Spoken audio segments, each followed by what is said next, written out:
Assalamualaikum warahmatullahi wabarakatuh. Bismillah, alhamdulillah, wassalatu wassalamu ala rasulillah sallallahu alaihi wasallam. Ahlan wa sahlan, selamat datang. Wa jazakumullahu khairan, dan terima kasih yang sebesar-besarnya. Semoga Allah membalas semua kebaikan-kebaikan mama-mama semua yang telah hadir pada hari ini di markas 1 di Masjid Musidah yang namanya sudah kita kenal. Nggih, markas 1 di Munggut. Nanti sekolahnya tahu di Munggut, tapi belum pernah kita kesini. Alhamdulillah, ini perdana kita mengadakan acara di sini. Perdana kita meramaikan masjid ini. Semoga dengan ada acara ini, masjid ini jadi makmur dan kita menjadi bagian dari orang-orang yang memakmurkan masjid. Hari ini kita akan mengadakan acara parenting dan pemeriksaan psikologi kerjasama antara kami, Yayasan Muslim Muslimin Mandiri, tahun 1 dan Indonesia Kuatalun Ma'an dengan Yoga Consulting. Kenapa ada acara ini? Karena kita tahu kalau kesini saja jalannya berliku, apalagi mendidik anak, nggak mungkin mulus, gitu. Saya curhat, karena saya juga begitu. Nggak mungkin jalannya enak, anaknya suruh sholat, sholat. Ayo murojaah, bismillahirrahmanirrahim. Ya nulis. Kalau ada yang begitu saya kacau nomor 1 maju ke depan. Kalau darurat kok nggak ada gitu. Ya kalau ada 1 di antara 1000. Karena setiap masing-masing anak itu unik, setiap masing-masing anak itu istimewa, dan mereka minta diperlakukan juga unik dan istimewa sesuai dengan masing-masing individu. Sebelum melanjutkan ke acara yang lainnya, marilah kita awali hari ini dengan membaca basmalah bersama-sama. Semoga acara hari ini berjalan dengan lancar dan mendapat keberkahan dari Allah Subhanahu wa taala. Bismillahirrahmanirrahim. Untuk yang pertama, belum koordinasi sama yang harus mengisi acara. Mbak Fafa, Mbak Naura, Mbak Mumtazah. Sini ya, kumpul sini dulu ya. Sini salihah aku. Masya Allah. Acara pertama kali ini adalah penampilan dari teman-teman ini loh, mewakili dari semua teman-teman yang lain. Karena nggak mungkin mama saya panggil 30 anak maju ke depan, semuanya tampil satu-satu, waktunya sehari. Sedangkan kita dibatasi oleh waktu. Jadi kami ambilkan sedikit-sedikit untuk menampilkan, mempersembahkan hasil belajarnya selama ini bersama guru-guru terbaik yang ada di sini. Karena selama pandemi ini kan gurunya bukan saya, gitu. Saya Umi Anis ini selama setahun ini pensiun dulu. Yang bekerja bagi mama-mama semuanya. Nah ini guru-guru terbaik pasti menghasilkan hasil-hasil yang terbaik. Salah satunya mereka. Di samping teman-teman yang lainnya tentu saja. Ketiga teman-teman ini nanti akan menampilkan pelajaran yang selama ini kurikulum yang ada di kita. Salah satunya nanti Mbak Fafa dari kelas Madinah 2 ya Mbak. Nanti akan membaca Al-Quran. Mbak Fafa ini belajar membaca Al-Quran dengan aktivitas saja ya Mbak. Dengan aktivitas saja, jadi tidak pakai metode yang lain ya Mbak. Full aktivitas. Dari jilid 1 sampai jilid 3, akhirnya masuk Al-Quran. Hari ini akan membaca Al-Quran. Mbak Naura, Solihah, Assalamualaikum. Assalamualaikum. Mbak Naura ini nanti akan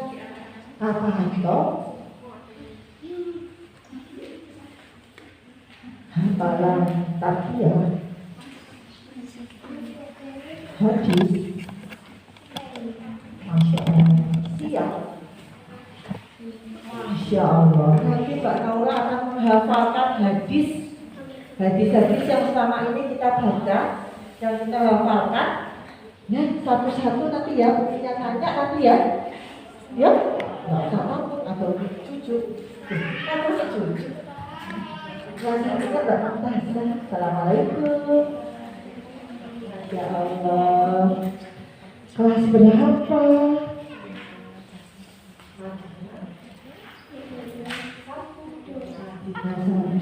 Sama Om kita. Hari ini mau ngapain? Mau membaca surat Al-Ghasyiyah? Masya Allah. Siap ya? Nanti jadi gak perlu takut. Semangat ya. Masya Allah. Kita mulai satu-satu nih. Penampilan hari ini yang pertama, kita mulai dari Mbak Fafa dulu. Kita lihat. Yuk kita membaca Al-Quran. Yuk duduk sini yuk. Mbak Fafa duduk sini dulu yuk. Sini kita lihat. Dikasih. Nah silakan duduk. Mbak Fafa nanti membaca Al-Quran. Surat apa ya? Surat Al-Baqarah ya, coba Umi lihat dulu.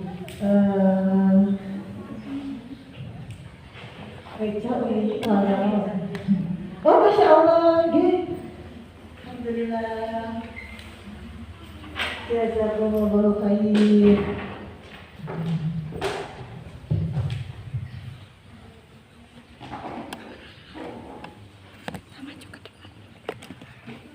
Mbak Fafa akan membaca Al-Quran yang terakhir dibaca sampai ini. Tadi malam belajar membacanya Al-Baqarah, surat Al-Baqarah ayat 221 ya. Dari membaca surat Al-Baqarah ayat 221. Yuk kita mulai ya Solihan ya. Sebentar toh, tak mepet dulu toh. Yang keras suaranya ya, walaupun pakai mic biar suaranya keras ya. Ya.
Barakallahu fiik, alhamdulillah.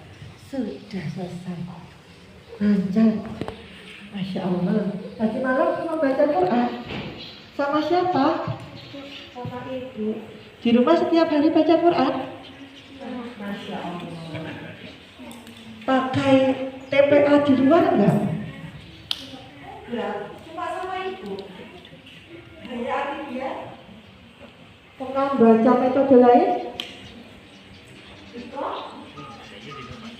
Masya Allah. Karena kita kadang-kadang, wah apa bisa ya Tibian ini? Bukunya tipis, nggak ada contoh bacaannya panjang-panjang. Contoh baca cuma masa cupik, kok bisa baca Quran? Nyatanya bisa. Karena mungkin memang tujuannya kalau belajar baca Quran ya di Quran. Nggak usah terlalu panjang-panjang di bukunya. Tidak mengecilkan metode lain nih, monggo silahkan, banyak metode yang ada di luar. Tapi keunggulan kita, kenapa kita pakai Al-Quran? Salah satunya ini. Kalau kita baca panjang baca Quran, harapannya lancar. Yang ini juga lancar. Tapi satu lagi nggih telaten. Nggih telaten, mau metode apapun, tidak ada membaca Quran yang langsung mendadak langsung jadi ya, Mi. Ustazah ini kebetulan Masya Allah kalau baca Quran tidak ada satupun metode yang sekali datang jadi langsung bagus. Bahkan sampai sekarang umi-uminya juga masih nasib. Jadi karena membaca Al-Quran itu belajar seumur hidup. Tidak akan mungkin. Kalau nggak apa-apa banyak kekurangan wajar. Saya banyak kekurangan. Nunnya kurang mendungung, roknya kurang dapat, hoknya kurang kena, poknya kurang pas, sinnya kurang senyum, shinnya kurang tebal. Wajar, saya saja iya. Kalau kita jazakumullahu khairan sholihah, Masya Allah, hebat dong, Masya Allah, alhamdulillah. Kalau kita mau membaca Quran memang begitu. Nggak bisa langsung semuanya jadi bagus, nadanya meliuk-liuk indah. Siapa Husari, siapa Hasan, Masya Allah. Belajarnya dari kecil dan harus sabar. Mbak Fafa ini insya Allah bisa diikuti teman-temannya. Yang penting sabar, telaten satu-satu dan rutin. Soalnya Mbak Fafa, aku tanya sekali lagi, kalau baca Quran kan tiap hari tadi ya. Banyak gak yang dibaca Soalnya? 2 ayat. Cuma 2 ayat, Masya Allah. Enak loh itu. Yang penting konsisten. Yang saya tunjukkan di sini bahwa insya Allah Atidian bisa, Atidian mampu. Yang penting bagaimana kita konsisten menjalaninya saja. Semua metode begitu. Mau metode apapun, yang penting kalau tidak konsisten, dia tidak akan bisa. Masya Allah, alhamdulillahirrahmanirrahim. Kalau saya bilang ucapkan kalimat takbir, saya mohon kesediaannya untuk takbir Allahu Akbar. Kita makmurkan masjid ini. Ucapkan kalimat takbir Allahu Akbar. Masya Allah. Ketampilan kedua, nggak tahu lah. Pasti yuk, sama yuk. Nah, begini di sini ya, ini karena nggak baca Quran. Saya kan sudah hafal hadis ya. Coba nggak tahu lah kalau hadis jangan marah gimana?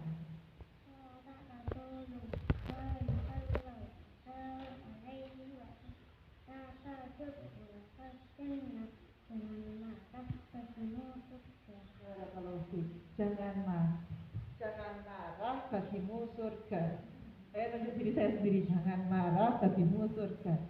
Coba sekarang kalau hadis tersenyum,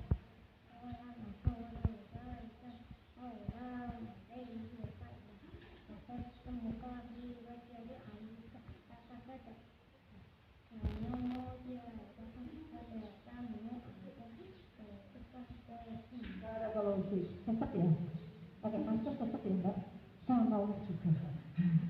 Masya Allah. Jadi kalau kita tersenyum, kita saudara kepada teman-teman kita ya. Terus jangan marah, rajin senyum gitu ya saya. Nah, Masya Allah. Kalau senyum tambah cantik kan ada lagi. Kalau hadis keutamaan belajar Al-Quran,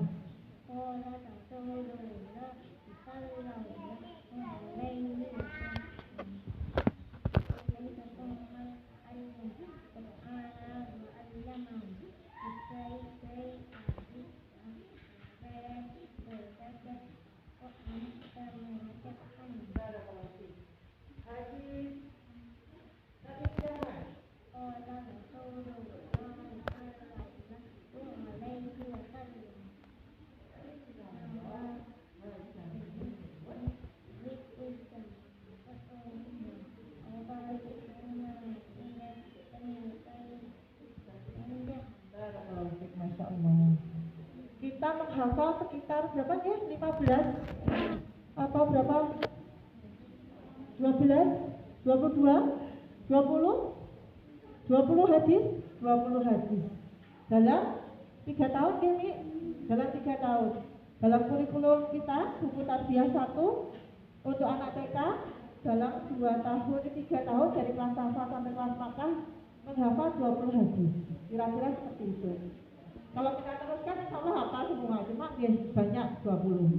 Dan semuanya pakai pola Rasulullah. Banyak ya. Coba satu lagi. Hadis keutamaan membaca surat Al-Ikhlas.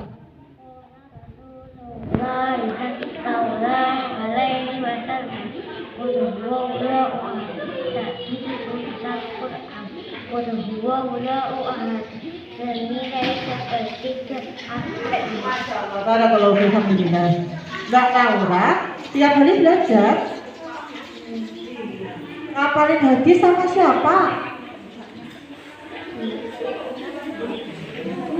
Masya Allah, alhamdulillah, hebat sekali. Belajar sedikit-sedikit dia ngapalinnya ya.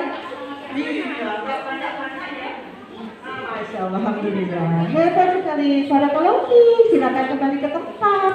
Sekali lagi ucapkan kalimat takbir. Allahu Akbar, Masya Allah. Takbir, salihah. Yuk. Yuk, Mbak Mumtazah. Kita ngapalin surat Al-Ghashiyah ya. Yuk. Ngapalinnya sama siapa sih kalau di rumah? Sama mama. Setiap hari murojaah enggak? Murojaah, Masya Allah. Banyak atau sedikit yang murojaah? Sampai Al-Ghashiyah ya hafalannya, Masya Allah. Alhamdulillah. Yuk, silahkan murojaah surat Al-Ghashiyah.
berapa ayat?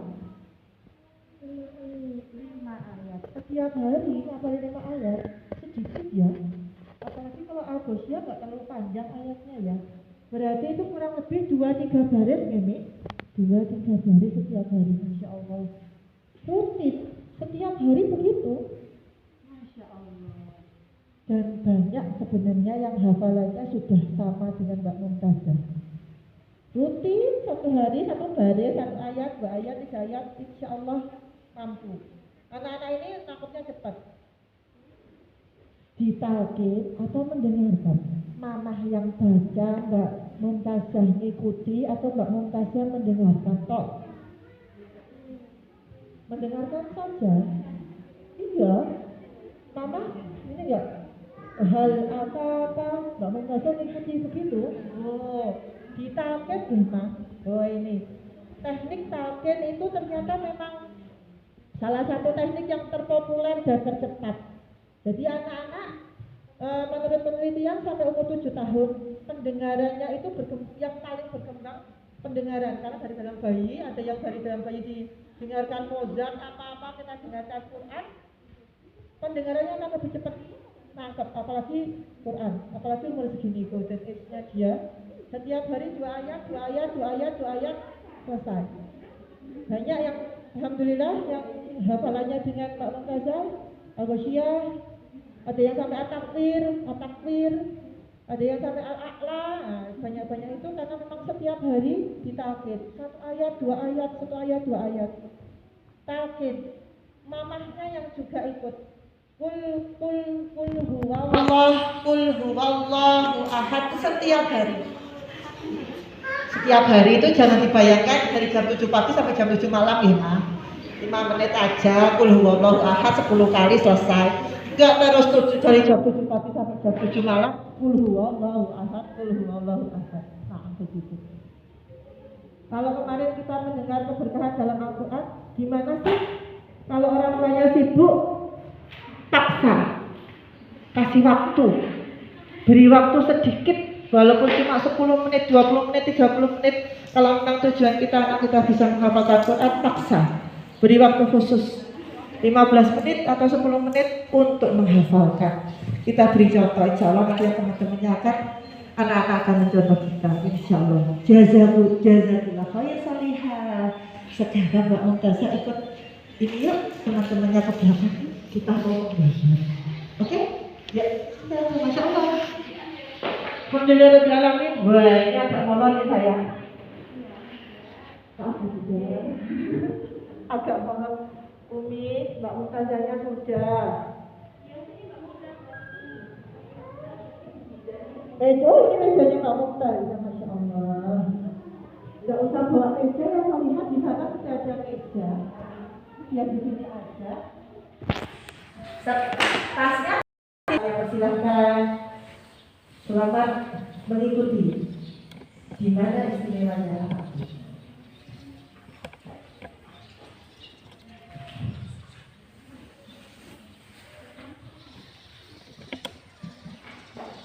Mohon maaf, saya berdiri ya sudah. Bismillahirrahmanirrahim. Assalamualaikum warahmatullahi wabarakatuh.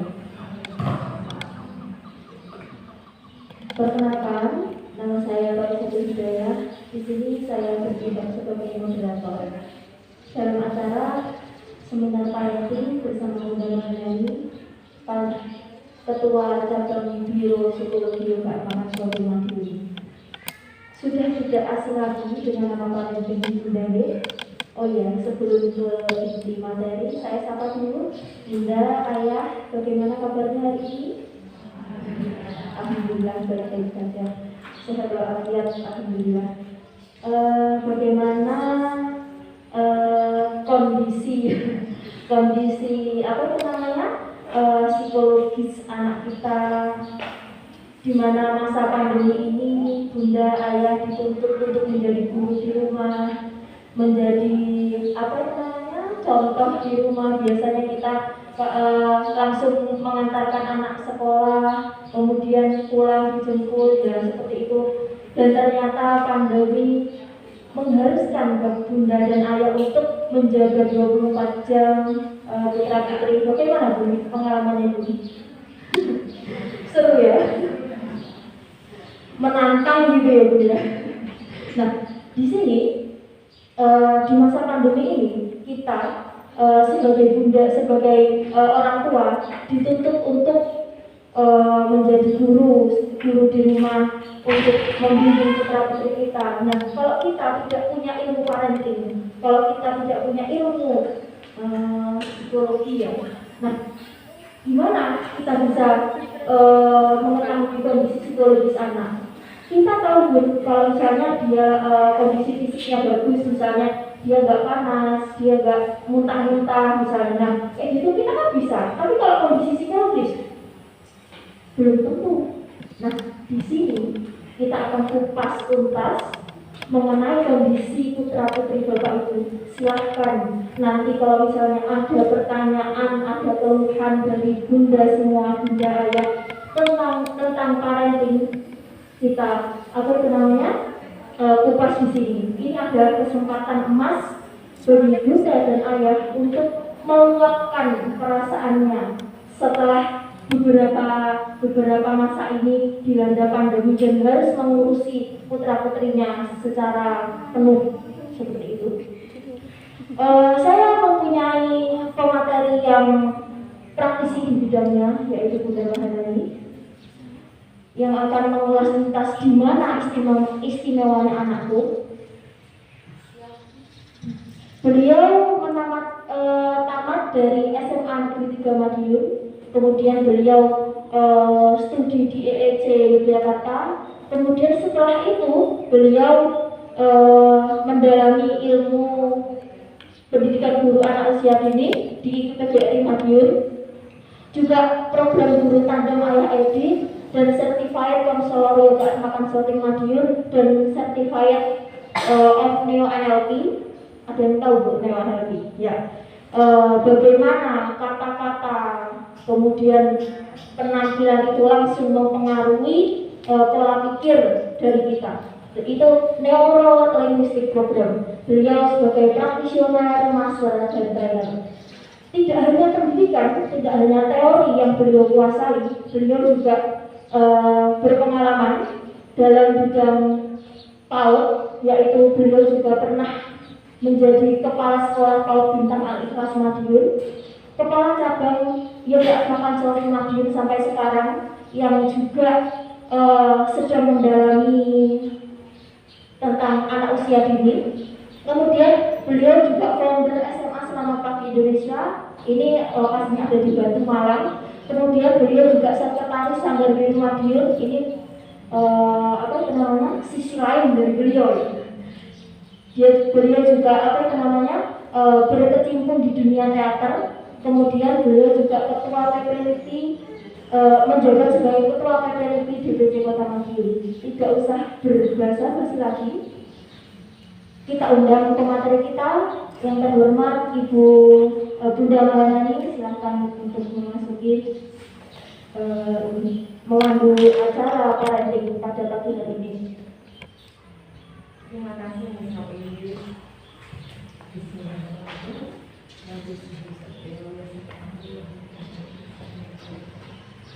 Assalamualaikum warahmatullahi wabarakatuh.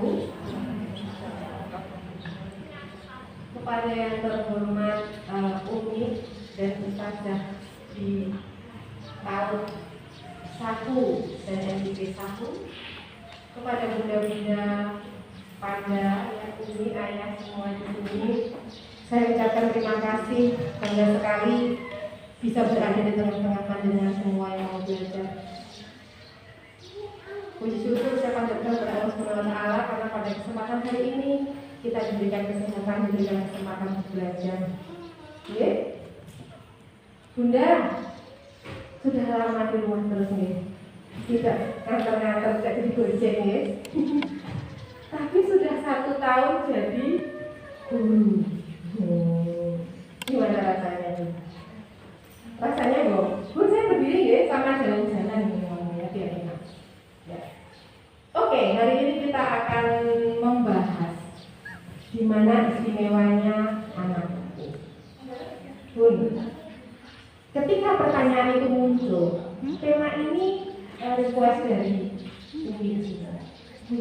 Memang kenyataan di lapangan begitu ya. Banyak anak-anak yang seperti ini. Diam saja, dimotivasi, ayo nak, hafalin surat Al-Ikhlas misal, masih milih main. Dimotivasi, ayo nak, masih diem, nggak kurang bisa pernafasan. Ada lagi ini yang susah diarahkan, yang diarahkan maunya main, nggak manut gitu ya. Ada juga yang ini kecanduan gadget. Sudah kenal gadget putra putrinya, bunda? Sudah. Boleh sudah, tapi harus ada aturannya ya, harus ada aturannya. Aturannya saya pernah share ini di IG kami tentang tahapan-tahapan yang sebaiknya diberikan bersamaan ketika panjenengan memberikan gadget. Itu ada tahapannya. Jadi semakin bunda mudah memberikan gadget, nanti semakin bunda susah akan memintanya. Jadi memberikannya boleh, tapi ada aturan yang harus disertakan. Ya. Ketentuan yang berlaku. Ya, suka main terus, mas. Jalan-jalan kemana-mana, diarahkan nggak mau, kadang makan juga susah, tidur juga susah, sukanya main terus ya. Ini adalah tantangan yang kita hadapi. Kata Bunda, ya mungkin kalau anak zaman dulu, diam ini dipandang sebagai anak yang pintar. Tapi bagaimana dengan zaman sekarang?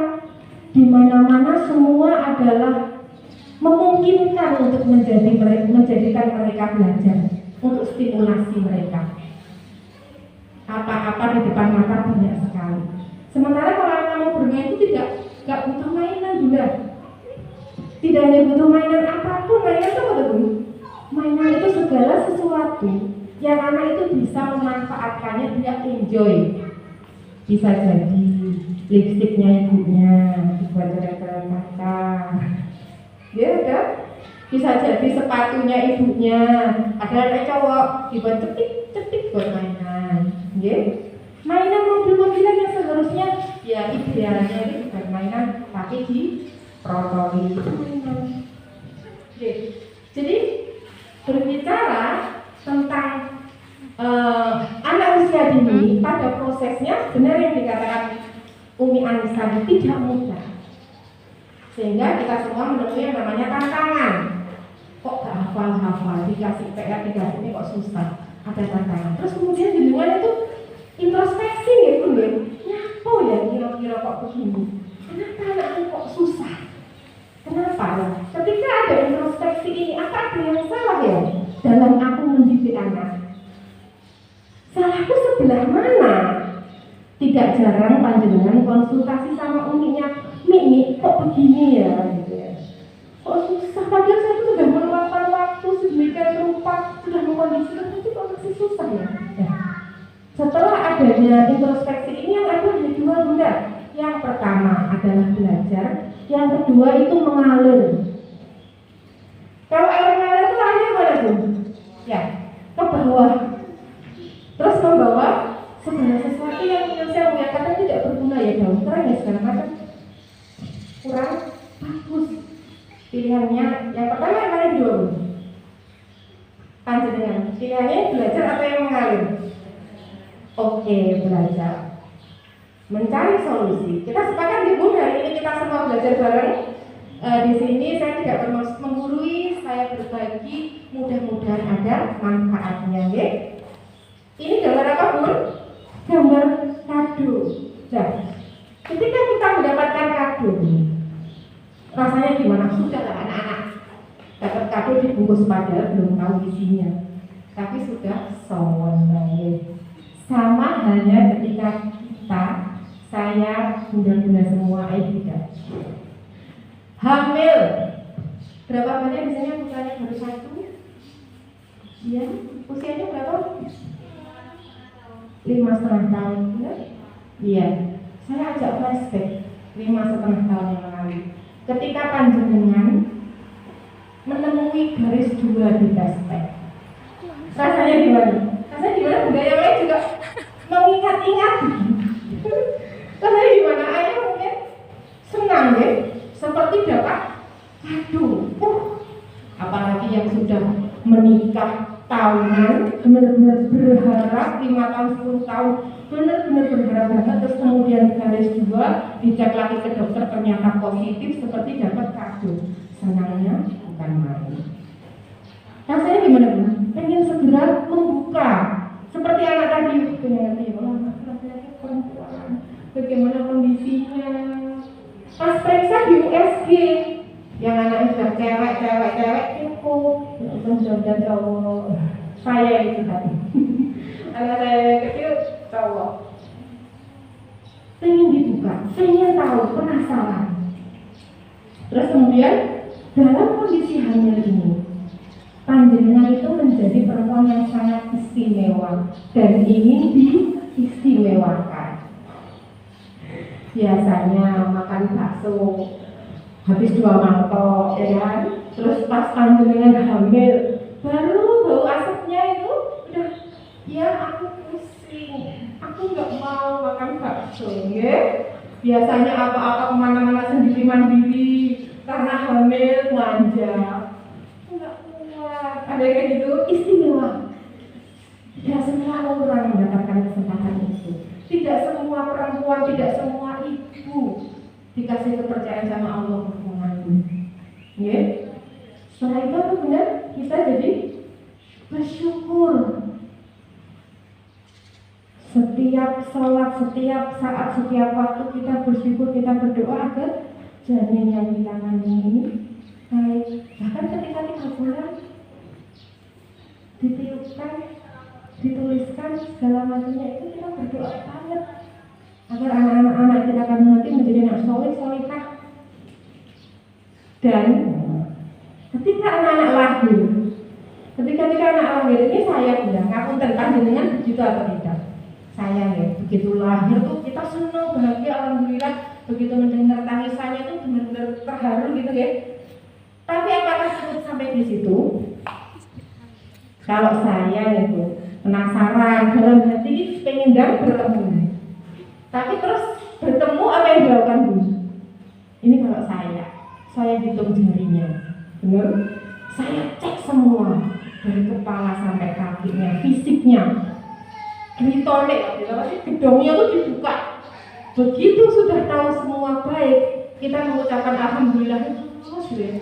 Alhamdulillah, ya Allah, terharu anak kita yang saya secara fisik.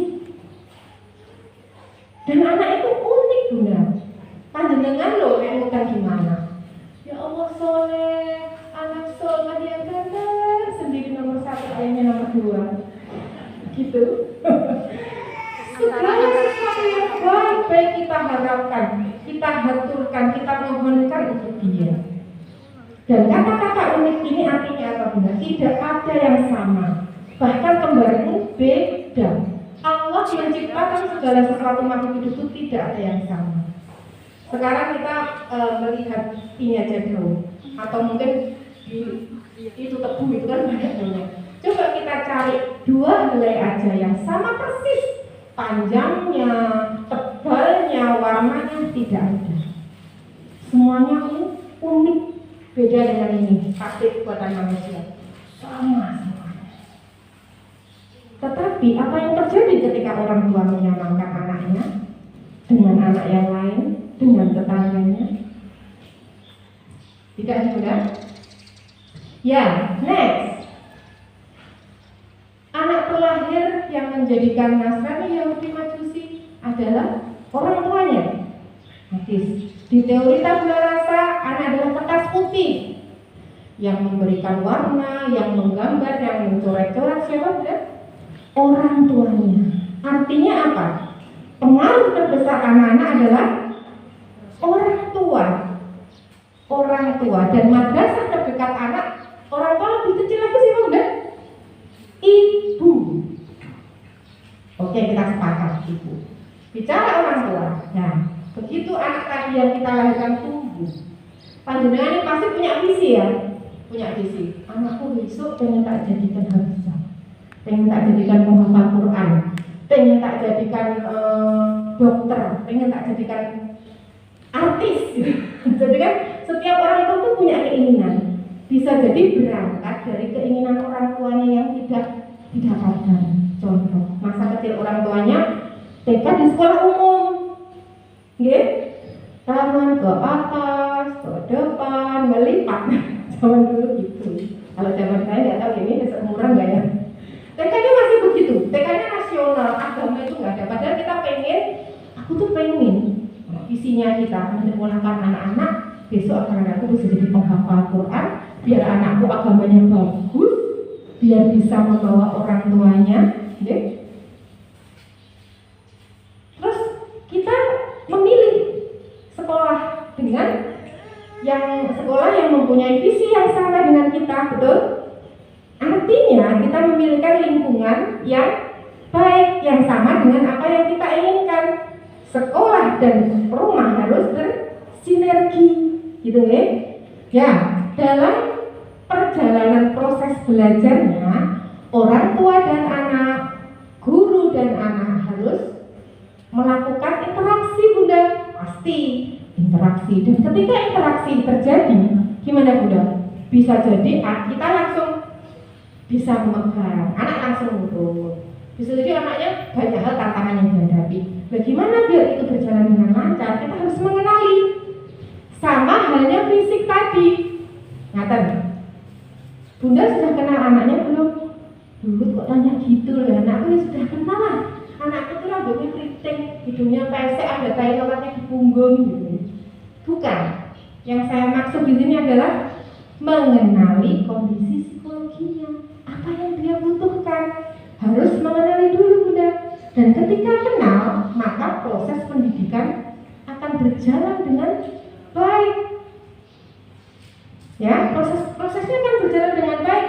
Kalau kata Bunda Risma, psikolog itu, mungkin beberapa Bunda yang suka lihat parentingnya beliau, mengasuh anak itu sebenarnya cuma dua hal. Yang pertama adalah apa Bunda? Menanamkan kebiasaan, habit. Itu dibiasakan sholat duha, mungkin dibiasakan pakai jilbab teman-teman. Mungkin awalnya dia nggak paham awalnya, ya menurut aja. Tapi pada akhirnya dia akan paham. Itu menanamkan kebiasaan. Dan yang kedua adalah memberikan kenangan. Kenapa Bunda? Karena di anak usia dini adalah usia emas, golden age, di mana otak berkembang sangat pesat. Kalau kenangannya itu tidak manis, berarti tidak banyak yang diingat. Kenangannya harus manis, Bunda, harus menyenangkan ya.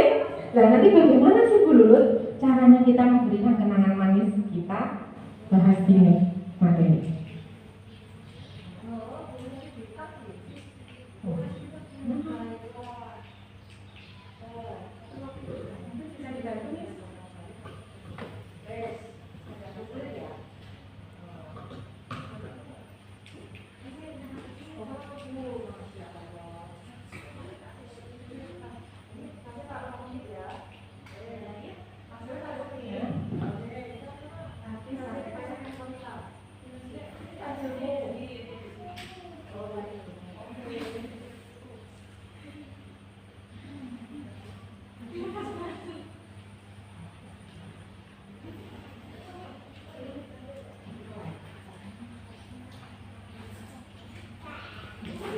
Baik ya.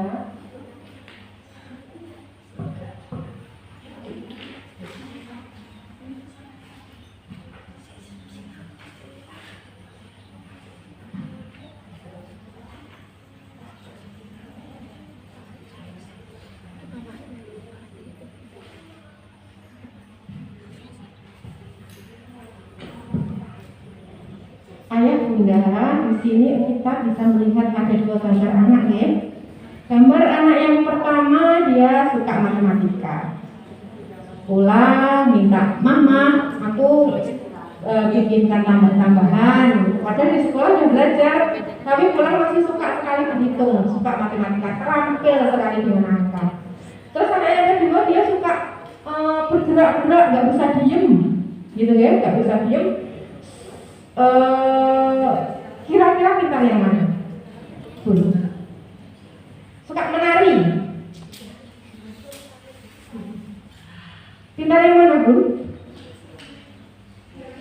Dua-duanya. Nggih, dua-duanya nggih.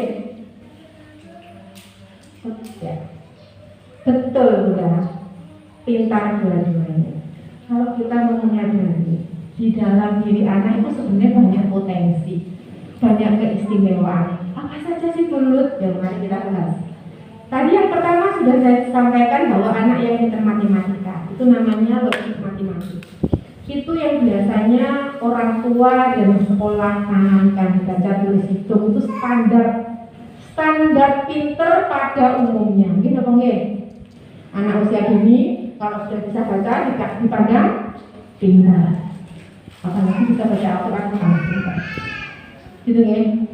Padahal masih ada 8-7 yang lain, gitu ya. Yang kedua apa pun setelah kita logik matematik, word, cerdas bahasa. Cerdas bahasa itu Bunda, putra putri panjenengan yang maaf cerewet. Tanya aja itu cerdas, gitu kan? Tanya dijawab, tanya lagi dijawab, tanya lagi sampai bundanya kesel. Ini pengalaman saya parenting kemarin di kota di Mutiara Bangsa itu ada orang tua yang bertanya. Anaknya itu tanya, gini, Bu, Mas, saya tuh lahir dari mana? Gitu. Nah orang tuanya itu ngawurnya kebangetan dari mana? Mas bilang dari mulut. Nah, terus gimana? Wah mama, ngawurnya kok kejauhan. terus kemudian tanya lagi kalau kan lahirnya kecil ya. Akhirnya akan ada pengawuran yang lain. Jadi kalau menghadapi anak-anak cerdas bahasa ini sebaiknya mama harus menjawab sesuai kebutuhan mereka, bahasa mereka. Kalau mama nggak bisa jawab, belum yakin, nggak usah dijawab. Berapa banyak di sini yang suka nonton Nusarara putra-putrinya? Ya, itu ada dialog di mana Nusa itu, ini kan saya lihatnya itu dari parentingnya, ada parentingnya Mas. Parentingnya yang bikin tokoh Nusa dan juga buku Sakinah itu menyampaikan begini. Nusa itu tanya, Uma kenapa kakekmu begini? Umanya itu nggak bisa jawab. Cuman kadang orang tua ada yang sewu, menjawab gitu. Padahal orang tuanya sendiri juga belum yakin dengan jawabannya. Jadi kalau mama belum paham, sebaiknya jangan jawab dulu. Mama kalau saya sih ngeliatnya gini, ya nanti Umi tak tanya gurunya Umi, atau mungkin ayo kita ganti dia buku atau apalah, tapi jangan sampai ngawur. Kamu jadi ngawurnya kebangetan tadi. Terus kemudian setelah cerdas bahasa, Bunda, ada yang namanya cerdas sosial atau interpersonal. Jadi dia sosialisasinya bagus. Kalau ada temennya yang bertengkar dia bisa melerai, ada temennya yang royokan dia bisa nasihati gitu. Kemudian ada intrapersonal, cerdas dalam diri, dia mandiri, dia bisa menyelesaikan masalah dalam dirinya, dia bisa sebagai pemimpin. Ini juga kecerdasan. Ya, selanjutnya ada kecerdasan kinestetis. Ya, ini yang tadi yang saya kenal. Jadi di mana anak-anak itu nggak bisa diem. Kayak saya ini ngomong nggak bisa diem. Kalau bahasanya dosen saya dulu, anak-anak kinestetis ini gini, anak yang otaknya dikumpul. Karena dia bisa berpikir kalau bergerak. Terus kemudian orang tua dan gurunya menyuruh untuk duduk diam. Oh, apakah itu malah bisa mikir? Tidak bisa. Makanya di beberapa saya melihat video anak yang ngapalin Quran itu ada yang sama tangannya digerak-gerakkan. Oke? Membantu untuk menghafal anak-anak kinestetis. Gitu ya. Jadi itu salah satu kelebihan. Mungkin bisa di leskan bela diri, olahraga yang menyupport kecerdasan ini, ya. Sehingga terstimulasi dengan baik. Kemudian ada kecerdasan musik. Bunda, di tahun ini pasti ada metode ada ya. Kalau jenengan mengajarkan anak-anak mengaji, ya, diperdengarkan, kemudian nggak usah terlalu fokus diperdengarkan aja. Mungkin anak-anak sudah paham untuk anak-anak yang punya kelebihan ini. Bisa jadi ketika panjenengan sama sekali tidak mengajarkan lagu-lagu ambiar, karena rewannya atau tetangganya nyetel itu kenceng, tahu-tahu dia hafal, terus jenengan kaget, loh kok anakku nyanyi lagu ini, dapat dari mana ya? Karena dia punya kecerdasan musik, jadi terekam. Makanya ketika membaca pun ada yang saya tahu ya, mungkin bapak itu ada nadanya, gitu ya. Ini salah satu kecerdasan. Nah, yang terakhir adalah spasial visual. Spasial itu adalah jarak. Ini yang jarang distimulasi oleh orang tua. Stimulasi seperti apa dulu?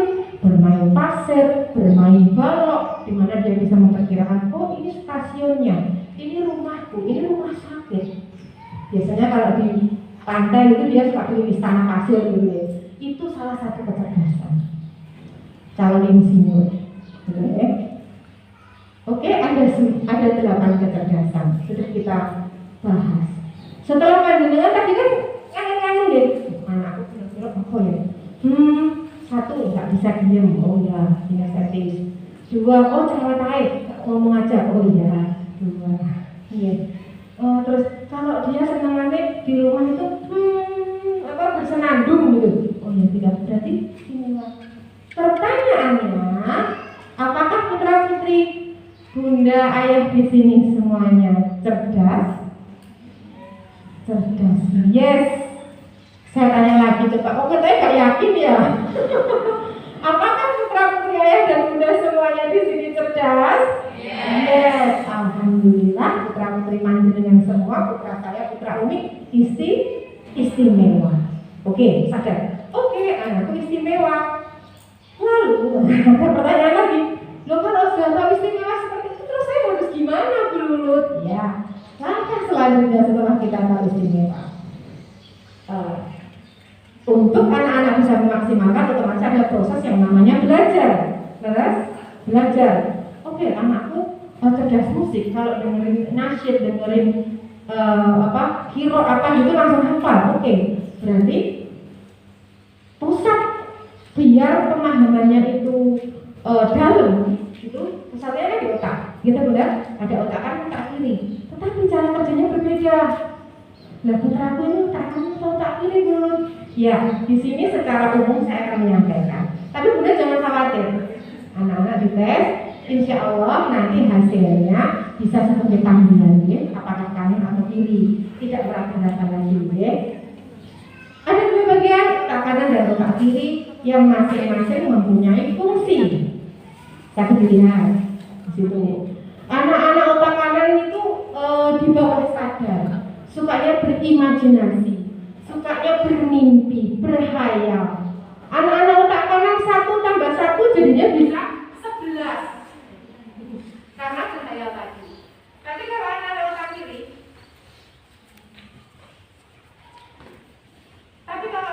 otak kiri, cukup dengan omongan saja dia sudah paham. Contoh, kita harus hati ya, kalau punya ikan namanya dibagi, nanti nggak mau berbagi, nggak mau minjemin mainan, nggak mau apa, nggak bisa anak otak kanan. Dengan tinggal membawa dia mungkin ke panti asuhan atau kemana, dengan lihatkan itu loh, nggak punya orang tua, mau makan saja seperti itu. Dengan kasih lihat. Nak jangan buang sampah sembarangan, gitu ya. Nak jangan buang sampah sembarangan. Nggak bisa. Dengan kasih video di mana ada kepleset kena kulit pisang, sampahnya terbawa aliran sungai bisa banjir. Oh, itu anak otak kanan. Jadi kalau berhadapan dengan anak dengan dominasi kerja otak kanan, sebaiknya bunda juga harus kreatif. Nggak bisa cuma ngomong aja, harus kreatif, harus memperlihatkan, memperdengarkan segala sesuatunya, karena prosesnya melalui otak kanan. Tapi dengan otak kiri, dia realis, dia sadar, cenderung kaku. Hubungan sebab akibatnya kuat banget. Kalau mau menjalani sesuatu dipikir, ini akibatnya apa ya? Kenapa aku harus makan ini ya? Kalau yang kanan, ayo aja gitu. Ya, tadi sudah tahu putra putrinya istimewa, terus kemudian pusat dari segala yang dilakukan adalah otak tadi, ya. Pusatnya ada di otak, sehingga ketika pusatnya itu bagus, cara kerjanya bagus, anak-anak juga outputnya akan bagus. Nah, bagaimana biar terjadi proses itu? Harus apa Bunda ini? Learning is fun, harus menyenangkan. Sama halnya seperti kenangan indah. Ketika berbicara kenangan indah artinya menyenangkan. Nah, bagaimana biar menyenangkan? Bunda, tadi saya melihat Umi itu, assalamualaikum sayang, gitu ya, ya ampun, Adam, gitu ya. Jadi maaf ya, kadang nih guru TK, tapi memang kebanyakan begitu sih. Terlihat, maaf ya, terlihat, ya Allah, sebetulnya alay banget. Mendongeng gitu loh. Pada suatu hari, gitu. Sampai segitunya ya, ekspresinya segala macam. Kenapa Bunda? Biar menyenangkan, biar anak itu bisa fokus, anak bisa senang. Kita harus menemukan yang namanya gaya belajarnya. Karena ketika senang tadi, otak ini kan berkembang, sinap-sinapnya akan tersambung.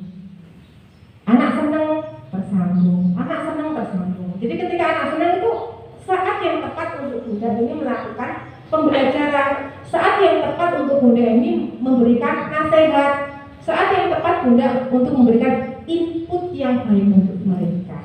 Nah, terus bagaimana menurut biar proses dalam memberikannya ini sesuai? Ada gayanya Bunda. Ayah ada gayanya. Jadi belajar itu ada gayanya. Ada 3 macam gaya belajar. Gaya belajar yang pertama auditori. Anak belajar melalui apa yang dia dengar. Anak-anak auditori ini dengan putarkan surat-surat pendek apa gitu, dia akan ingat dengan sangat cepat. Biasanya kadang juga tegas musik, nah seperti ini. Dia kalau belajar nggak bisa cuma dibatin, nggak bisa. Jadi misalnya membaca itu juga harus dilafalkan dan didengarkan sendiri. Kalau anak-anak yang lain mungkin bisa, tapi ini anak-anak auditori harus dibaca. Misalnya, kecerdasan adalah berisik, tapi dia tidak suka berisik.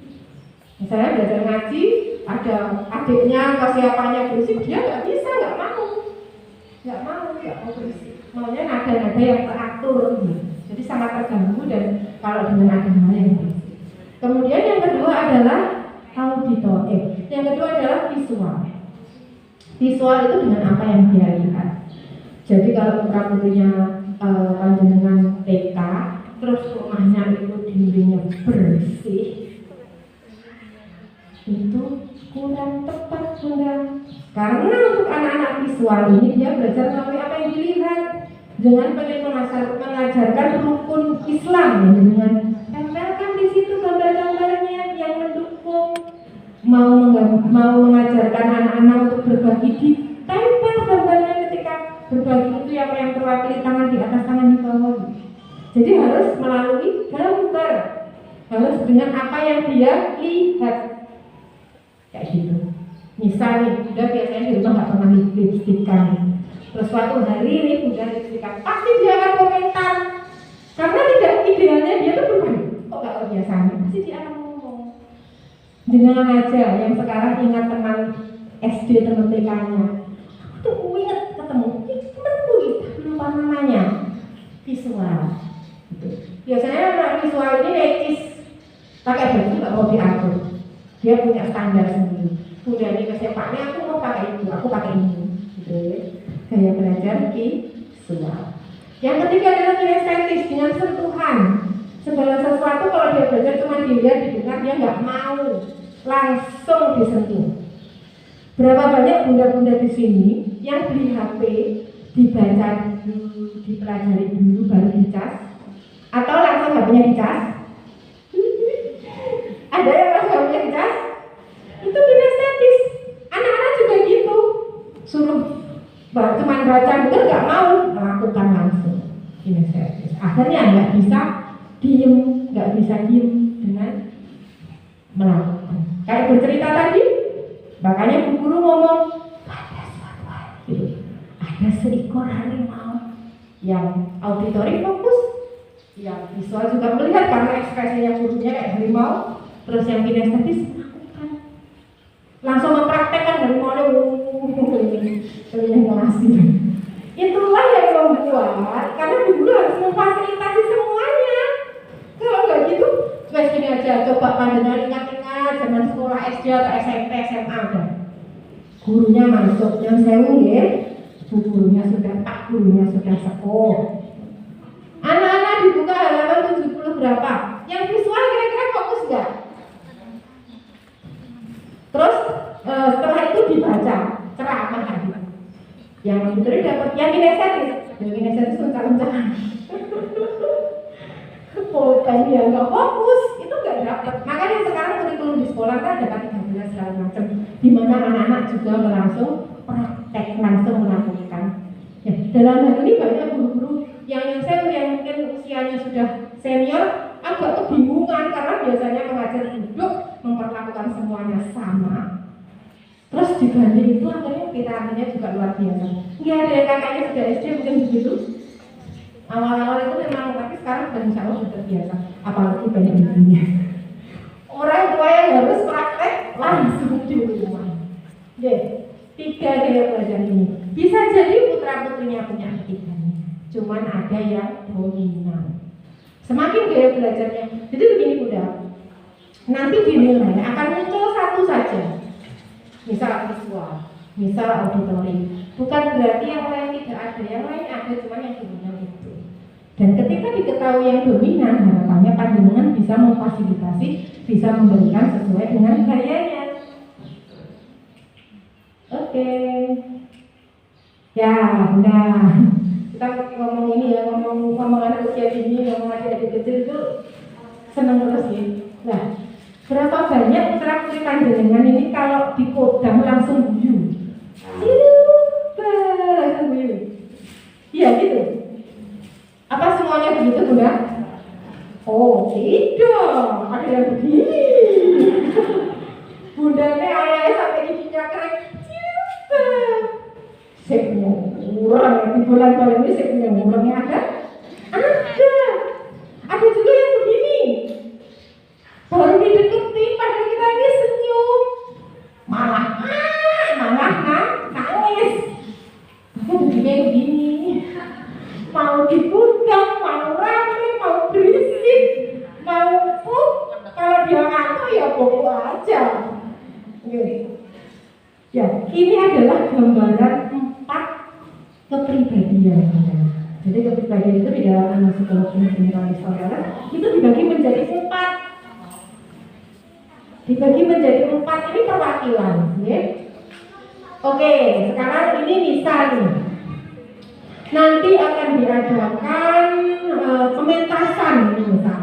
Di tahun 1 ini akan diadakan pementasan. Terus pembagian tugas. Ini seumpama loh, enggak beneran. Ini seandainya. Berapa banyak ayah bunda di sini yang ingin menjadi sutradaranya? Ini ngomong. Oh, ini. Siapa lagi? Oh, berarti yang ingin jadi sutradara? Tidak ada? Ayo, ini. Bunda? Oh, tidak ada. Berarti pengen jadi artis ya? Nah, sudah. Yang pengen jadi pemainnya? Ya udah. Yang pengen jadi pemainnya? Oh, ini jadi pemain cocok ini. Ini jadi pemainnya? Tidak ada? Wah, semuanya jadi penonton terus yang main siapa ini?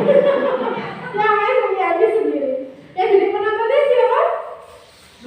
Belum ada semua, berarti nggak jadi diadakan pementasan ini. Terus yang pengen jadi penulis skenario-nya? Oh, ini kelompok. Ya, oke. Penulis skenario. Penontonnya? Oh, anggota deh. Ya, oke, nggak apa-apa. Yes. Bunda bisa lihat deh. Ini adalah contoh dari 4 karakter ketika berkumpul rapat akhir tahun rekreasi. Ya. Si merah ini saya kasih nama koleris. Si koleris ini dominan. Dia ngomong, sebaiknya kita ke pantai, ke Sogi sana, itu baru bla bla bla bla bla bla. Si merah kayak gitu. Si biru, ya, si biru ini, oh, itu kan terlalu berdekatan dengan aku kan nanti ada hindunya. Dia khawatir, protokol kesehatannya bisa gimana ya? Aku nggak ya bagaimana ya? Ini khawatir. Terus nanti biaya di sana gimana ya? Berapa ya? Menghitung dan khawatir. Nah, terus ini si biru namanya melankolis. Terus kemudian yang ketiga ada yang kuning. Dia nggak peduli mau rekreasi di mana, nggak peduli aman atau tidak, bahaya atau tidak, berapa. Yang penting, ayo kita tamasya, ayo kita ke pantai. Yang kuning ini namanya Sangu. Happy aja, mas, ayo berangkat. Ada satu lagi yang hijau ini namanya plekmatis. Ayo berangkat ya, aku melok les manut. Ini manut cenderung manut, kalau ini cenderung sewenang. Pokoknya ada rekreasi sewenang sendiri. Kumpulnya jam 4 itu setengah 4 sudah siap di depan. Sudah semua amat gitu ya. Ya, ini gambaran. Kira-kira Bunda sudah merasakan aku sebelah mana ya itu ya. Oke. Nanti feedbacknya kenapa kok sutradara, penulis skenario dan lain-lain.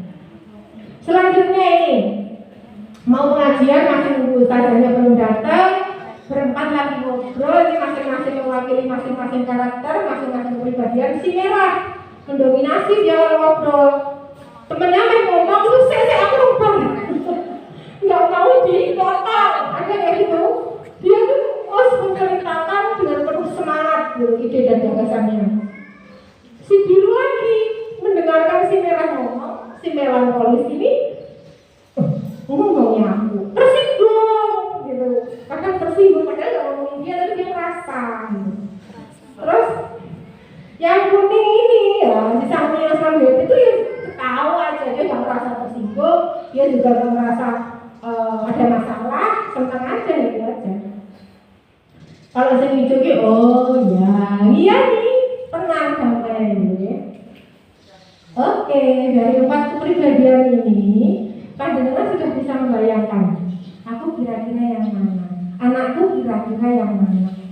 Ini penting diketahui Bunda, karena ketika Bunda akan tahu apa kepribadian putra putrinya, gampang nyekelnya, mengatasi tantangannya tadi mudah. Oke. Sekarang saya perkenalkan ya. Next. Ya, yang merah saya kenalkan. Gak bisa tulis.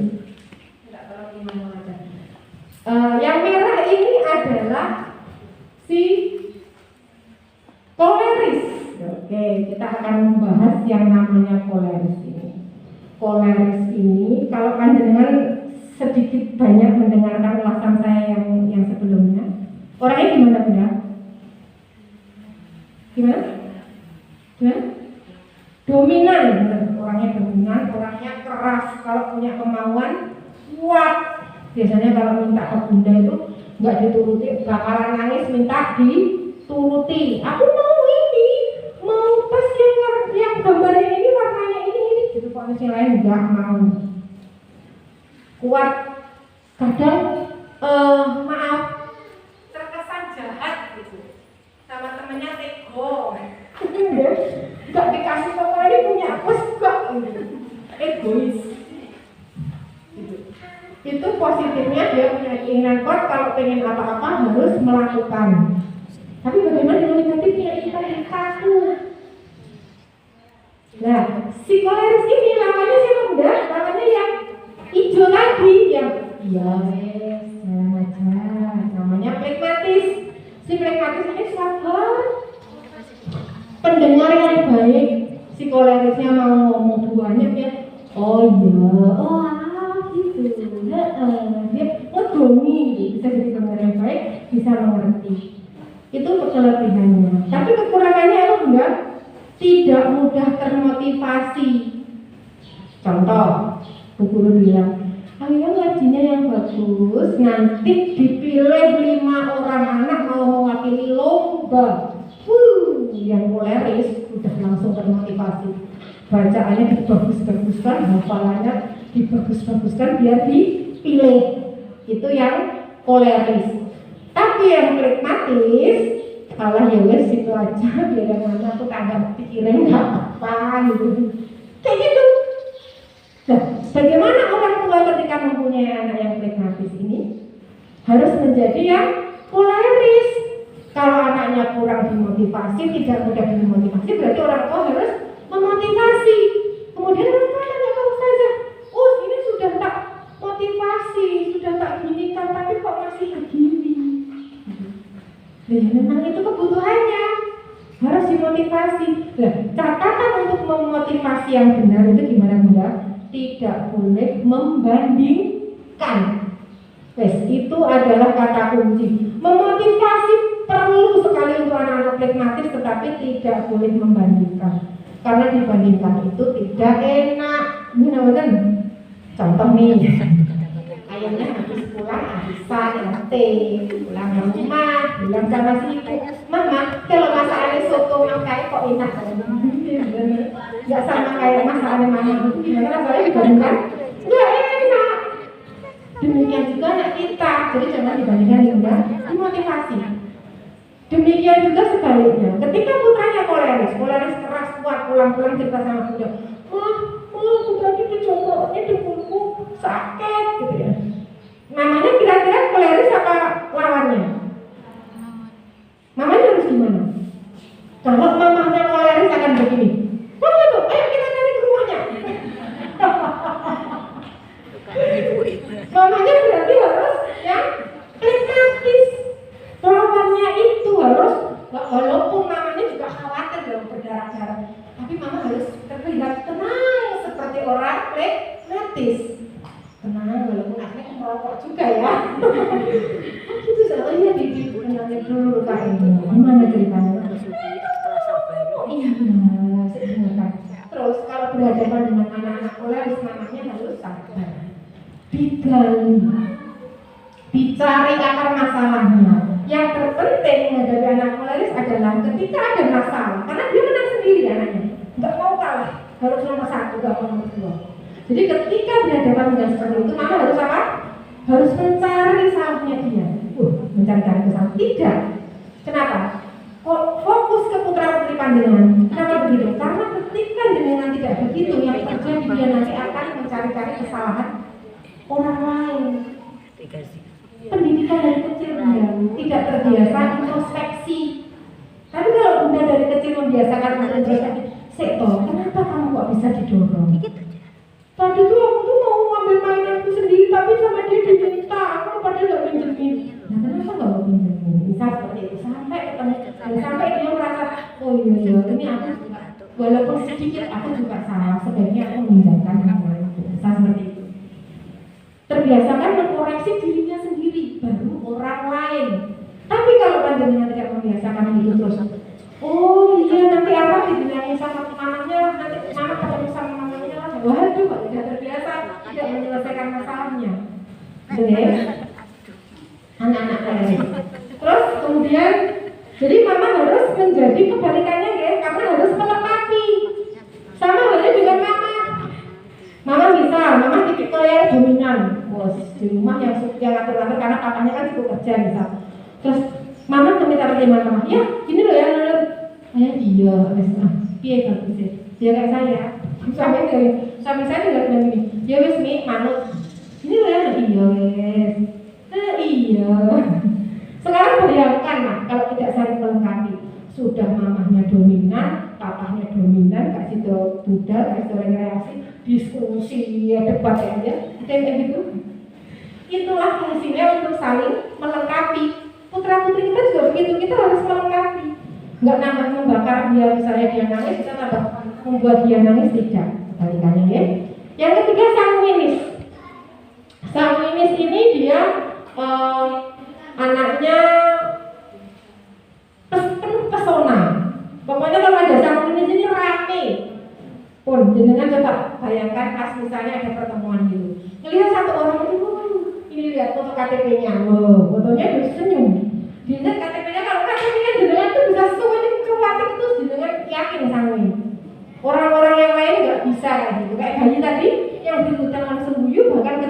damale dhewe bingung jaluk dipodang, minta perhatian, Sangwin. Sangwin ini butuh pujian, butuh penghargaan. Sebenarnya semua anak juga butuh penghargaan, tapi porsinya Sangwin ini lebih. Ya, si Sangwin itu seperti itu. Dia menjalankan segala sesuatunya happy, senang, temannya banyak. Tapi negatifnya apa bunda? Dia lupa, dia tidak rapi. Lawannya sih melankolis. Si melankolis itu rapi, tertek, ingetan, saking ingetnya gampang tersinggung. Gitu ya. Sama kejadian yang sudah berlalu dia tetap ingat. Si Sangwin sing wis nglarani iki Sangwin ketemu plekmatis dia lucu.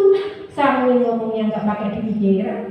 Ya, barbar, ya, orang-orang Sangwin itu selesai sudah enggak ada beban. Tapi si melankolis masih dipikir.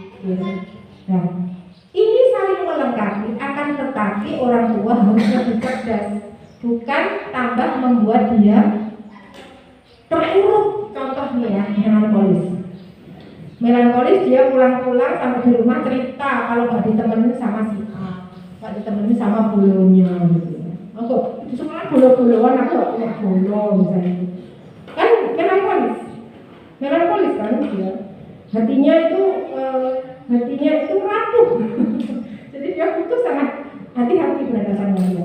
Terus mamanya bilang gini, begitu anaknya curhat seperti itu, ya sudah, anaknya harus jadi Sangwin, harus santai gitu ya. Yaudah lah, temen kan banyak, sekelas kan temennya banyak, temenan sama yang lain gitu. Bukan namanya juga melankolis.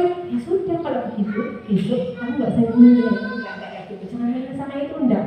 Sama-sama jangan mainan sama itu, tapi penyampaiannya lebih santai. Sangwin juga santai. Tapi kalau si Sangwin ini, anaknya Sangwin ini mau disantai, mamanya juga harus rapi. Contoh, si Sangwin ini ngawur, buku taruh mana, tas taruh mana, harus berantakan, namanya harus jadi melankolis.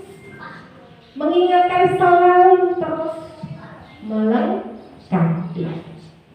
Gitu kira-kira bunda. Oh misalnya di sana.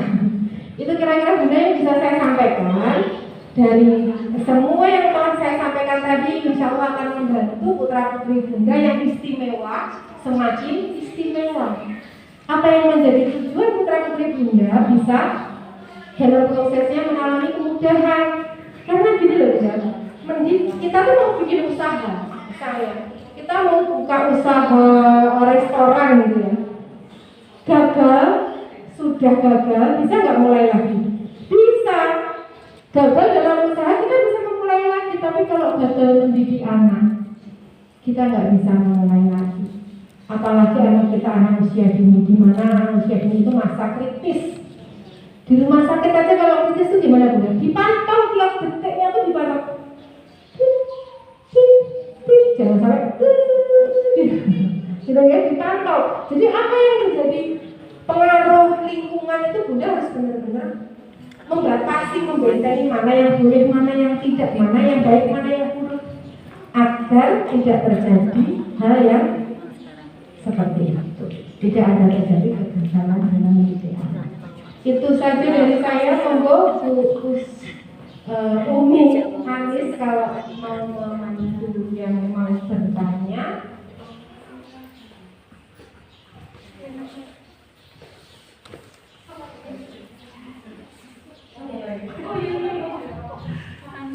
Alhamdulillahirrahmanirrahim. Lengkap penjelasannya nih.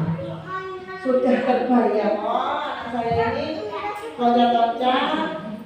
Tapi dia kalau kuliah gambar peta langsung sudah bisa terbayang. Mas Aziz belum selesai loh. Karena dulu dipanggil yuk sini yuk.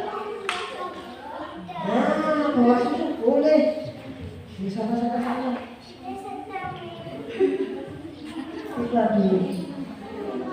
Nah, monggo saya persilakan bagi mama-mama semua yang masih ada pertanyaan. Saya persilakan 3 pertanyaan. Monggo.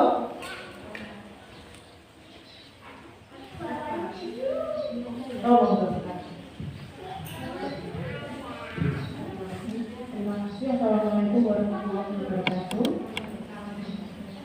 Bu, saya ingin bertanya bagaimana jika menghadapi anak yang kombinasi, dalam artian dia mungkin di satu saat dia bisa sanguin, kemudian di hari berikutnya itu bisa koleris. Jadi dia bisa sangat bersemangat, tapi dia juga bisa sangat berhenti. Kita berada di mana, Bu? Itu mungkin dari ini.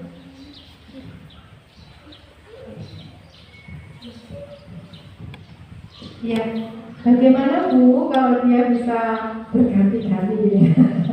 Kita tadi saya yakin bapak-bapak sudah mengidentifikasi kehamilan dia ya. Oh, anakku ini koleris gitu ya. Anakku ini sanguin, tapi kok kayaknya sanguin juga ada, kayaknya ada, tapi kok menopause juga ada gitu ya. Jadi Bunda, sama halnya dengan gaya belajar, dengan kontinum otak, kepribadian juga gitu. Bisa jadi putra putri panjenengan itu dan kita itu memang punya keempatnya, tetapi ada yang dominan. Dan yang dominan di sini dua, ya. Dominan di sini dua, bisa ke samping dan bisa ke bawah. Ya. Memungkinkan ke samping dan ke bawah. Bagaimana lulus kalau berseberangan? Bisa terjadi jika bagaimana? Kalau untuk anak usia dini, artinya pola asuh orang tuanya itu baik atau pola asuh orang tuanya buruk sehingga membuat berseberangan. Loh, baik iso, buruk yo iso. Nanti saya ulas. Ini ya udah. Jadi tadi koleris sanguinis. Iya memang koleris sanguinis ini adalah kombinasi. Bisa. Koleris melankolis bisa. Melankolis flegmatis bisa. Flegmatis sanguin juga bisa. Nanti jika ditemukan koleris flegmatis, itu berarti pola asuhnya benar banget atau kurang banget, ya. Nah, koleris itu keras, sanguin itu temannya banyak. Itu, jadi dominan dan penuh pesona, dua hal itu yang kata kuncinya nih. Jadi ketika panjenengan anaknya dominan, panjenengan harus memperlakukan dia sebagai pemimpin. Gitu, tidak bisa diperintah. Anak-anak koleris tidak bisa diperintah. Kalau diperintah dia nggak akan jalan. Diberikan contoh dan bahasa Jawanya ya, dibombong ya, gitu. Itu senang. Nanti kalau ayah datang, mama cerita, kamu sudah menyelesaikan ini dengan baik. Padahal menyelesaikan tugas dengan baik. Padahal kita tuh mau menyelesaikan, tapi kita ngomong kompetisi, ngomong reward, ngomong penghargaan. Selesaikan. Nanti kalau ayah pulang, mama bilang, sebelum pulang nanti kita telepon ayah biar kamu diberikan misal es krim atau apa. Jadi tidak disuruh, itu sudah diselesaikan ini. Nah, tapi tidak dengan perintah, tetapi dengan seperti itu. Diperlakukan sebagai pemimpin. Kasih contoh adik yang baik, kan kamu kakak. Belum nanti adikmu masih kecil, masih bayi, belum bisa apa-apa, kamu mau bisa makan sama adik misalnya itu. Dikasih. Adik juga jadi dilibatkan. Kalau ada masalah di rumah bisa dilibatkan, misalnya mamanya lagi suruh ibu ngurusi adiknya yang masih aksi, tapi di sisi lain ada pintu pagar belum ditutup ya, misalnya di perumahan jadi bingung, mas gimana ini mau makan? Mas bisa bantu nggak? Mas bisa bantu mama nggak? Sama anakku gitu. Jadi mungkin terjadi lah. Terus yang berseberangan tadi ya, berseberangan bisa. Koleris kuat. Kalau punya kemauan keras, dia akan memperjuangkan apa yang menjadi keinginan dia. Negatifnya dia kasar kaku, tapi kasar kakunya nggak muncul. Yang muncul positifnya flegmatis, sabar. Jadi negatifnya koleris yang kasar kaku, egois ini nggak muncul. Kemudian yang muncul positifnya flegmatis, sabar. Bisa karena apa? Pola asuh. Ketika putra-putri panjenengan misal egois itu jenengan ngasihkan pemahaman, jenengan kasihkan contoh, disesuaikan dengan yang belajarnya. Oh anaknya kanan, berarti diajak ke panti asuhan atau diberi contoh langsung dia dengar dan lihat, bisa jadi kakunya egoisnya hilang, yang muncul sabarnya, yang muncul pengertiannya. Itu yang pola asuhnya baik. Tapi bagaimana kalau pola asuhnya buruk? Egoisnya muncul, menangan dewe muncul kamuan ya keras. Negatifnya si flegmatis malasnya juga muncul. Karena apa? Pola asuhnya kurang baik. Bisa jadi negatifnya flegmatisan tersinggungan muncul karena apa? Pola asuhnya tidak baik, lingkungannya kurang baik. Nah, untuk seusia kita, saya yakin panjenengan semua juga bingung. Aku sing dia. Kalau sutradara tadi langsung sutradara berarti dia paham aku memimpin. Sutradara itu memimpin.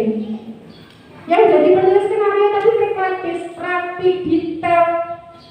Positifnya itu, negatifnya kadang tersinggungan. Kalau ada salah nggak bisa lupa, dia kadang-kadang dalam banget untuk memaafkan itu susah, masih ingat terus gitu. Tuh. Sampun? Jangan keras, begini. Ada itu monggo mama.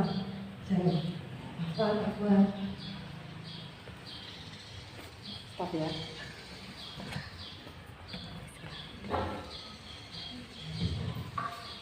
Assalamualaikum, nama saya Alif, umumnya tanya. Jadi saya ada anak saya 3. Yang pertama itu tipikal anak pertama laki-laki itu lebih ke koleris ya. Yang kedua ini perempuan yang 7 tahun. Maaf, bisa diulang yang pertama tadi? Yang pertama anak saya ya laki-laki, anak pertama, jadi cenderungnya ya kalau dilihat itu koleris. Kemudian yang kedua itu perempuan 7 tahun, dia kalau dilihat melankolis karena ya kakaknya kadang kayak apa ya, jaraknya gitu ya, dia langsung apa sensi gitu ya. Nah itu gimana cara motivasi yang melankolis ini biar kamu tuh kalau di misalnya di luar remasa itu nggak usah dibawa terlalu ini gitu, untuk memotivasi anak umur 7 tahun tuh gimana? Iya benar. Yang 7 tahun kakaknya ya? Oh adiknya yang kakaknya berapa tahun? 10. Oh kakaknya 10 tahun koleris. Itu Bunda memposisikan dia sebagai pemimpin. Jadi misalnya kakak diajak bicara aja, terutama laki-laki itu ngasih contohnya malah enak Bunda. Kamu tuh besok jadi ayah loh. Jadi diajak membayangkan hal yang besar dulu gitu, hal yang global bukan yang detail. Karena orang-orang koleris ini dia nggak bisa detail. Pemimpin itu kan tadi nggak detail tuh, maksudnya secara umum. Misalnya, gimana konsumsinya aman? Ya. Transportasinya ya, pemimpin gitu. Dia nggak mau secara detail beli buahnya berapa, beli lomboknya berapa, tahu gitu. Jadi mama biasakan berbicara hal yang besar, hal-hal yang bagus, yang baik, memotivasi. Misal kakak yang itu bilang, kamu besok itu calon ayah loh. Wah dia banyak mengikut, dia banyak calon ayah. Jadi pemimpin loh. Adik ini usianya sekian tahun bertahun. Sekarang adiknya, kamu seharusnya masih pengaruh positif buat adik. Lihat ini, misal contohkan ayah, contohkan bunda, contohkan orang di sekitarnya. Memang harus kayak gitu Bunda. Kakaknya dulu yang dipegang. Karena si koleris ini ngomongnya pasti asal. Pasti. Dan itu menyakitkan kadang. Tapi dia itu sebenarnya nggak jahat, nggak pengen nyakitin enggak. Tapi karena merhatiin. Kenapa dia melakukan itu? Karena my way, ini jalanku. Kalau aku butuhnya itu ya itu, kamu jangan merimu-rimui. Jangan ganggu. Makanya dipegang dulu yang kakaknya yang koleris, dimotivasi hal yang besar-besar, yang baik-baik. Kedepannya kamu pengen jadi apa, cita-citanya bisa digali. Ketika misal dia pengen jadi apa, sudah pernah ditanya? Kayak pengusaha. Oh, jadi pengusaha. Kamu tuh kalau mau jadi pengusaha, kamu akan memimpin ribuan orang. Macam-macam, nggak kayak adikmu nanti ada yang nggak nurut, ada yang gini, ada yang gini. Kasih alasan gitu aja. Kalau kamu jadi pengusaha yang sukses, berarti kamu harus bisa ngomong ini. Gitu. Latihannya dari akhir. Jadi gini Bunda, untuk mengarahkan anak itu yang terpenting yang pertama jenengan tahu dreamnya, jenengan tahu goalsnya. Ketika jenengan tahu goalsnya, dreamnya, keinginannya, jenengan merasa enak. Oh, dia sing selalu di angan-angannya itu apa gitu. Gitu ya. Itu juga bisa diarahkan.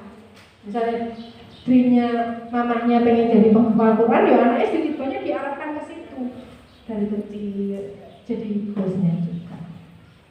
Gitu ya. Kalau adiknya ya memang karena melankolis, berarti mamanya harus benar-benar hati-hati dalam menangani ini. Karena yang itu ada melankolis memang apa ya? Dia nggak gampang lupa juga loh mah.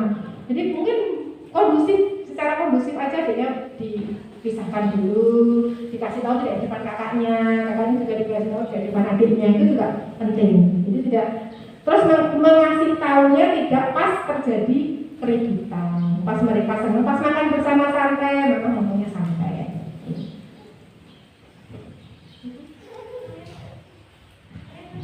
Sudah pas, alhamdulillah. Monggo satu pertanyaan terakhir. Silakan.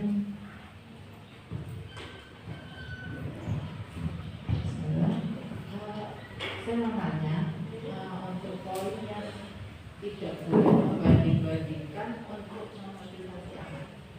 Nah itu kadang-kadang anak-anak itu kan, kalau anak saya itu untuk start tugas itu kan karena anaknya begini, anak laki-laki itu nggak mau. Nah untuk biar dia mau, kadang-kadang saya membandingkan temannya dia, ini loh temannya Mbak Anissa, Mbak Eva dan ngiring aku buat ini kok kan akhirnya dia tidak semangat dan motivasi. Itu salah nggak ya? Oke, pertama membandingkan itu akan sangat menjadi pengaruh negatif untuk anak-anak melankolis. Ya. Tapi untuk anak-anak koleris itu dia suka kompetisi. Ya, kompetisi di sini mungkin saya menyikapinya bukan membandingkan itu, tapi berkompetisi ya. Jadi misal belum mengumpulkan tugas, itu kan biar anaknya mengumpulkan tugas, akhirnya mama bicara si A si B sudah. Karena memang koleris begitu, gak apa-apa, itu bukan membandingkan ya, tapi itu sudah mengumpulkan tugas. Teman-teman bahwa kamu belum kan kamu jawabnya gitu ya. Itu bukan membandingkan kan? Tapi memberitahu kalau temanmu sudah, kamu belum, itu tidak apa-apa. Apalagi anak koleris itu suka motivasi, suka dimotivasi. Lalu dia kalau misalnya ada tugas di sekolah, di kelas, teman-temannya belum selesai, kok dia sudah selesai, dia akan tinggal pamer, aku sudah selesai, udah puas. Gitu. Tapi kalau anaknya melankolis, sesuai dengan kamu belum selesai sendiri loh. Sementara semua sudah, kamu sendiri yang belum. Dia bakal selesai. Nggak apa-apa. Dan mama jadi gini, uniknya anak ini kami secara teori bisa menyampaikan, secara praktek bisa berbagi pengalaman. Tetapi pada akhirnya hasil tes nanti turun itu manfaat atau tidak itu kembali ke mama, dan mama yang tahu, oh anakku berarti koleris, nggak apa-apa, memotivasi. Betul, jangan bukan memotivasi. Misal dia sudah berusaha keras, ada lomba, ternyata dia kalah, kok kalah itu karena kamu begini, nah itu yang tidak boleh. Kasih penghargaan. Kalau di Nusa itu kan gini, Nusa itu juaranya Uma gitu, si Raranya memang mau biasa sering ambil itu karena saya suka itu. Jadi ketika si Raranya itu pede, siswa berprestasi dapat hadiah gitu kan, tapi kakaknya tidak berprestasi dapat hadiah juga, dia kan kamu sih nggak berprestasi, kolerisnya muncul. Tapi terus Uma ngomong, kalian berdua itu juaranya Uma, gitu. Sudah melakukan yang terbaik, itu juara. Beri penghargaan di setiap apa yang sudah dia lakukan, itu penting. Kecuali kalau nggak mau ngerjakan, baru dia masih. Gitu.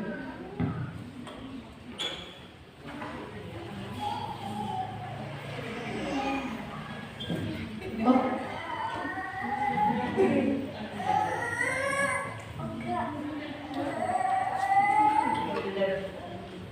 Alhamdulillah. Sudah memiliki ini, berarti koleris ini kompetisi dibutuhkan. Intinya koleris kompetisi, melankolis hati-hati. Selamat ya tampil. Maju jalan, maju semua. Flegmatis, santai dulu kurang lebihnya begitu insya Allah. Kita sudah mulai terbayang bagaimana anak-anak kita nanti, bagaimana ya cara mengatasinya anak-anak ini. Insya Allah tambah semakin baik lagi. Nanti jangan khawatir, Anda sedang mengikuti pemeriksaan psikologi, hasilnya bagaimana. Nanti insya Allah akan dibagikan dan akan ada sesi penjelasan hasil. Jadi nanti lebih detail lagi ya, lebih detail lagi bahwa anak menulis ini yang harus dikerjakan ini loh. Kalau ternyata hasilnya ternyata di otak kanan, ya jangan terlalu dipaksa untuk menyeimbangkan dengan otak kiri, harus matematika. Pokoknya kalau iso terlihat saya rapi tak ada itu tahu operator ada. Ya, begitu maksud saya. Nanti ada penjelasan hasil bahwa setiap anak kita adalah istimewa dan insya Allah penjelasannya akan detail. Begitu, teman-teman semua. Jadi lebih spesifik nanti ketika Bunda punya masalah, hasil ibarat kata labnya keluar, oh gini nanti solusinya pun tepat, tidak nganggu-nganggu. Akhirnya tuh ada. Ini masih berapa masih Pak Kebal dan besok itu hasilnya keluar. Jadi 70%, 80%. Alhamdulillah, insya Allah. Begitu teman-teman semua, alhamdulillah. Monggo dulu proses temannya. Oke.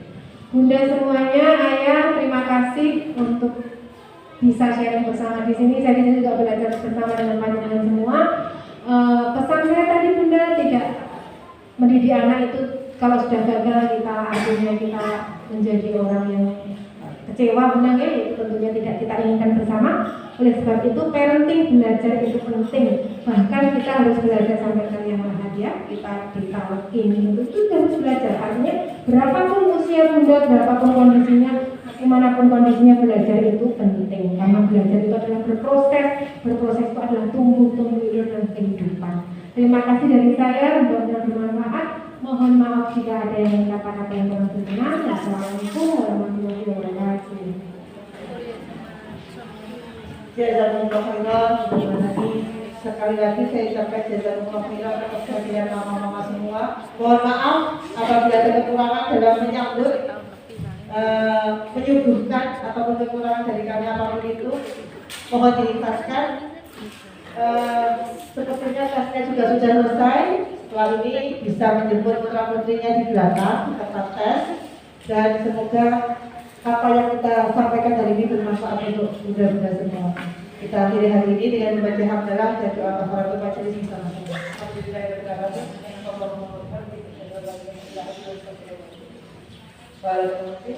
Assalamualaikum warahmatullahi wabarakatuh.